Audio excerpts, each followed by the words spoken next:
जय श्री कृष्णा। राधे राधे दोस्तों। हमारी आज की कहानी है कुदरत का तमाचा। सर्दी अपने चरम सीमा पर थी। घर के बाहर बर्फ जैसा कोहरा फैला हुआ था। ठंड इतनी थी कि हाथ पैर भी जम रहे थे।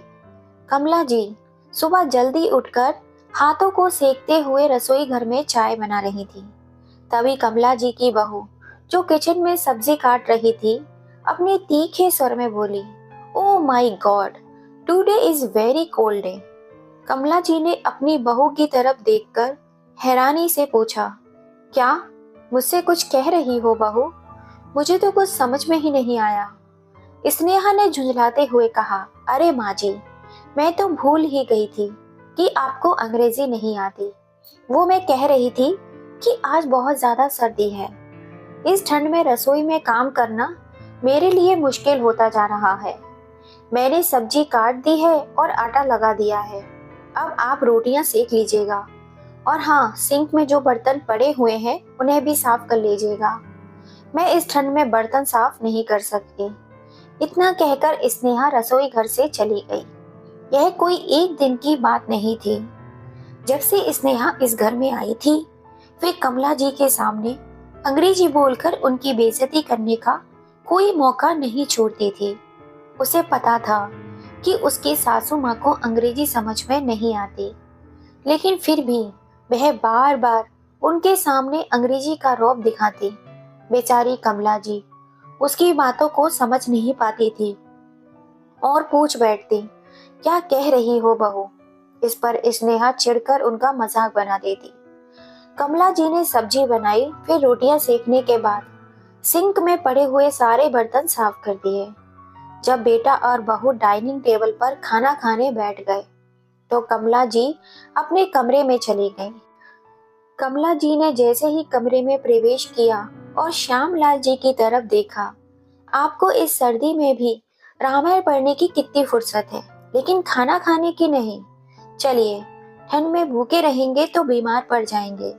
श्यामलाल जी ने मुस्कुराते हुए कहा, अरे भाग्यवान, रामायण पढ़ते वक्त तो ठंड का एहसास ही नहीं होता। देखो, इस चौपाई में भगवान राम का धैर्य और माता सीता का समर्पण कितने सुंदर ढंग से लिखा हुआ है। कमला जी ने झुंझलाकर कहा, रामायण में धैर्य और समर्पण की बात पढ़ रहे हो, लेकिन हमारी बहू के व्यवहार पर तो तुम्हारा ध्यान ही नहीं जाता। श्यामलाल जी ने हल्की मुस्कान के साथ जवाब दिया, देखो, रामायण हमें सिखाती है कि हर परिस्थिति में शांत रहना चाहिए। जैसे भगवान राम ने हर मुश्किल का सामना धैर्य से किया, वैसे ही हमें भी करना चाहिए। कमला जी ने गहरी सांस ली और कहा, आपकी ये रामायण की सीख बहू को क्यों नहीं देते? जब देखो हर बात पर वो मुझे नीचा दिखाने का एक मौका नहीं छोड़ती। श्यामलाल जी ने पुस्तक बंद करके एक साइड में रख दी और कहा, भाग्यवान, मुझे पता है कि स्नेहा का व्यवहार सही नहीं है, लेकिन हमें अपने बेटे रोहन के लिए सब कुछ संभाल कर चलना होगा। रामायण में लिखा है कि परिवार की एकता सबसे जरूरी है। मैं रोहन से बात करूंगा कि वे स्नेहा को समझा दे।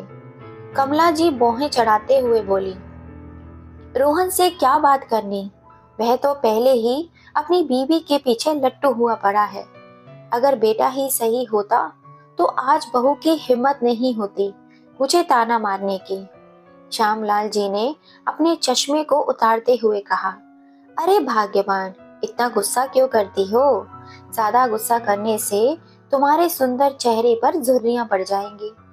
कमला जी ने उनकी बात पर मुस्कुराते हुए कहा, अच्छा, अब चलो खाना खा लेते हैं, नहीं तो बहू बेटा कहेंगे कि बुढ़े फिर से एक दूसरे से झगड़ने लगे। डाइनिंग टेबल पर सब खाना खाने के लिए बैठे थे। तभी अचानक रोहन के ऑफिस से फोन कॉल आ गया। तभी रोहन डाइनिंग टेबल से उठकर फोन पर बात करने के लिए बाहर चला गया। तभी स्नेहा ने झुंझलाकर कहा, प्लीज गिव मी आलू के पराठे। कमला जी ने उसकी तरफ देखा, लेकिन समझ नहीं पाई।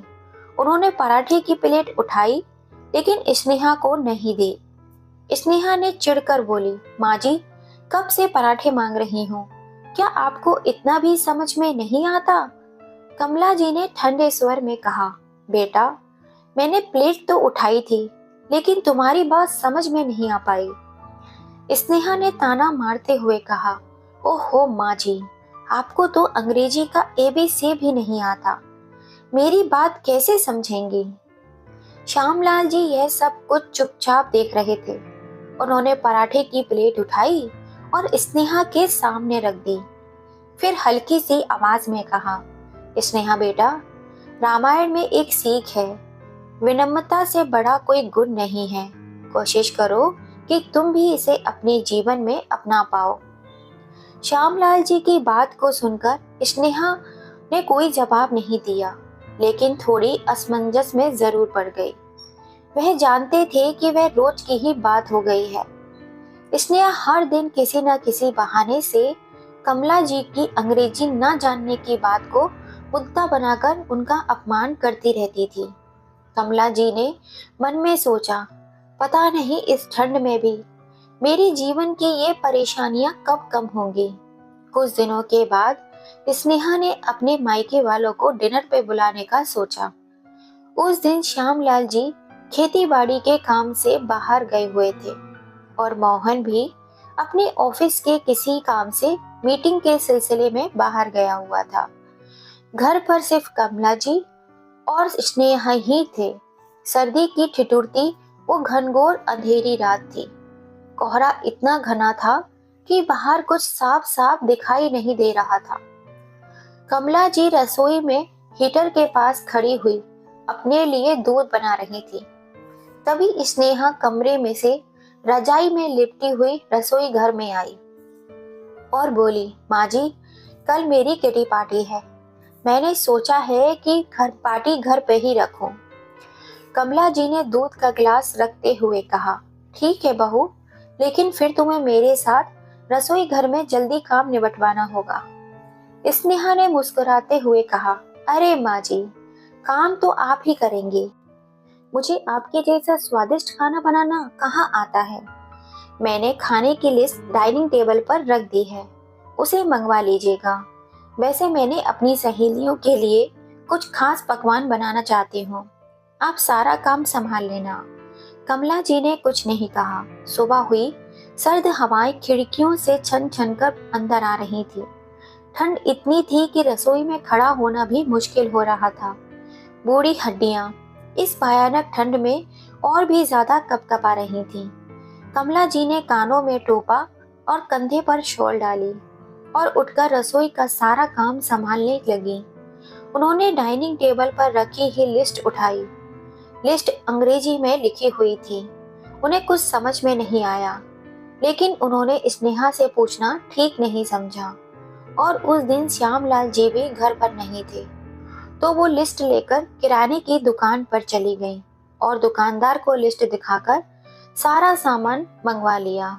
स्नेहा अभी तक कमरे में रजाई तान कर सो रही थी, लेकिन कमला जी रसोई के काम में लगी हुई थी। कमला जी ने रसोई का सारा काम शुरू कर दिया। सर्दी के मौसम के मुताबिक पकवान भी सर्दी वाले ही थे। उन्होंने मूंग दाल के हलवे के लिए सामग्री तैयार की, गाजर का हलवा बनाया, अदरक लहसुन का गर्मा गर्म सूप तैयार किया। इसके साथ बाजरे की रोटी, सरसों का साग और गर्मा गर्म मक्के की टिक्कियां भी बनाई। ठंड में सुबह से काम करते करते उनकी उंगलियां सुन्न पड़ गई थीं, लेकिन उन्होंने हार नहीं मानी। जब सारा खाना बन गया, तब स्नेहा आखिरकार कमरे से तैयार होकर बाहर निकल कर आई। वह सर्दी की वजह से एक नई स्वेटर और शॉल में लिपटी हुई बाहर आई। रसोई में आते ही उसने मुस्कुराते हुए कहा, माँ जी, आपकी कुछ मदद कर दूं क्या? कमला जी ने स्वांत स्वर में कहा, अब क्या मदद करोगी बहू, सारा काम तो खत्म हो गया। अगर करना था तो पहले आती, अब तो तुम तैयार होकर खड़ी हो और फिर कुछ काम करोगी तो तुम्हारे कपड़े गंदे हो जाएंगे। वैसे भी सारा काम हो ही चुका है। स्नेहा ने कोई जवाब नहीं दिया और अपनी सहेलियों को फोन करने चली गई। कमला जी ने खाने को डाइनिंग टेबल पर सजाया और कमरे में आराम करने चली गई। ठंड के कारण उनके घुटने और कमर में दर्द हो रहा था, लेकिन चैन कहाँ। थोड़ी देर में स्नेहा कमरे से आकर बोली, माँ जी, मेरी सहेलियां आ गई हैं। आप प्लीज टेबल पर सूप परोस दीजिए और हलवे को प्लेट्स में लगा दीजिए।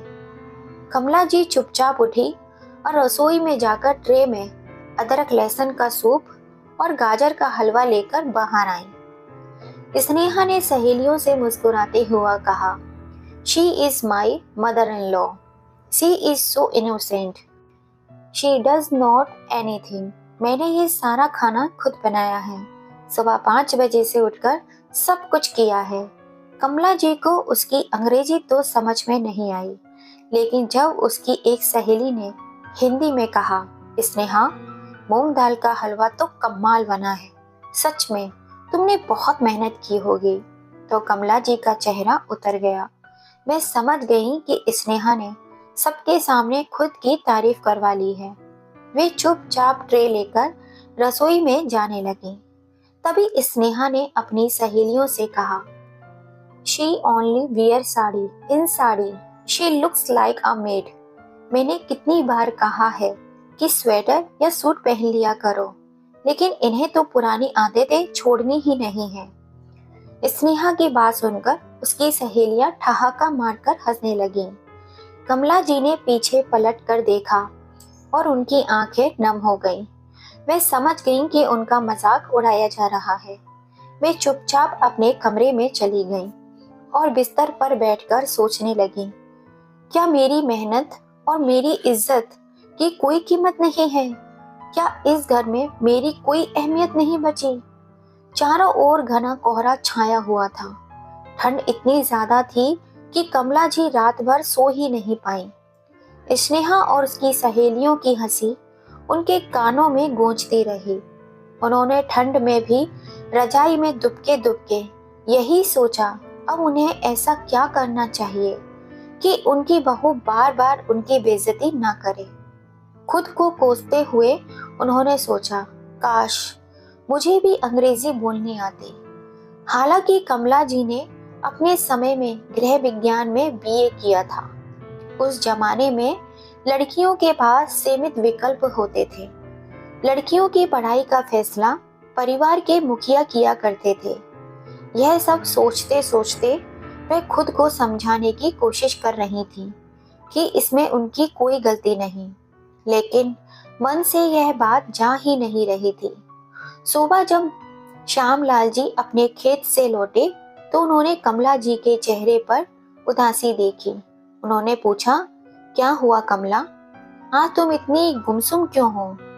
कमला जी ने टालने की कोशिश की, कुछ नहीं, बस ऐसे ही। लेकिन श्यामलाल जी समझ गए कि कुछ तो है जो उनकी पत्नी को अंदर ही अंदर परेशान कर रहा है। शाम को मोहन जी ने हमेशा की तरह कहा, चलो आज तो पार्क चलते हैं, थोड़ा ताजा हवा भी मिल जाएगी और ठंड में टहलने से शरीर चुस्त हो जाएगा। कमला जी ने ठंड का बहाना बनाकर टालने की कोशिश की, लेकिन मोहनलाल जी उन्हें जबरदस्ती साथ ले गए। पार्क में दोनों टहलते टहलते पास की एक बेंच पर बैठ गए। ठंडी हवा चल रही थी और लोग पार्क में अलाव के पास बैठे हुए थे।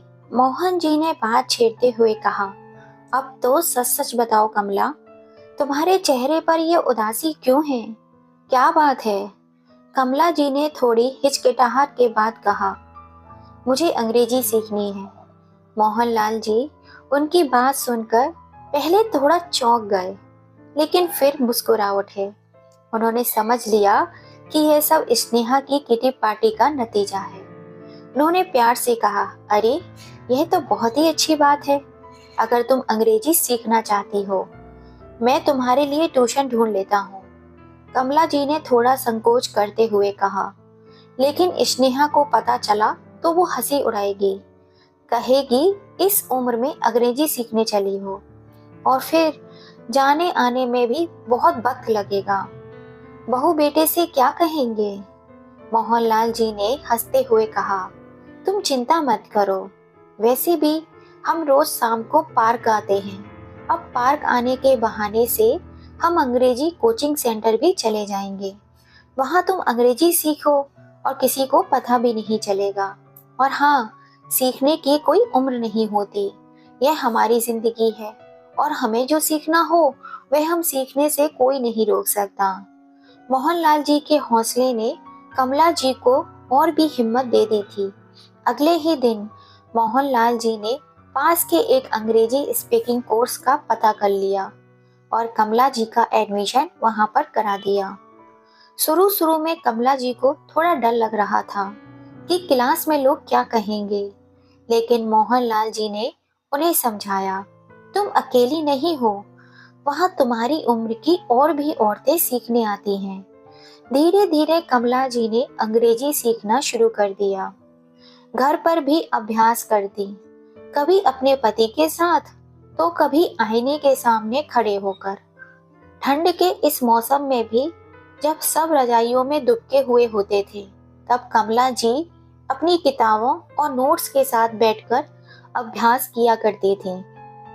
3 महीने के बाद उन्होंने अंग्रेजी बोलना और समझना सीख लिया था।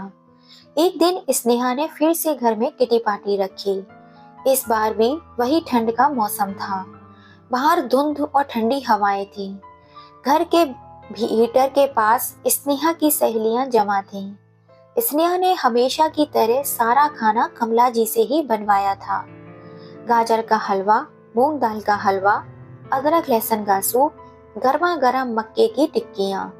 जब सहेलियां आईं तो स्नेहा ने हमेशा की तरह अंग्रेजी में कहना शुरू किया, she is my mother in law, she is so innocent, I have made all this food by my self. उसकी सहेलियां उसकी तारीफ करने लगीं।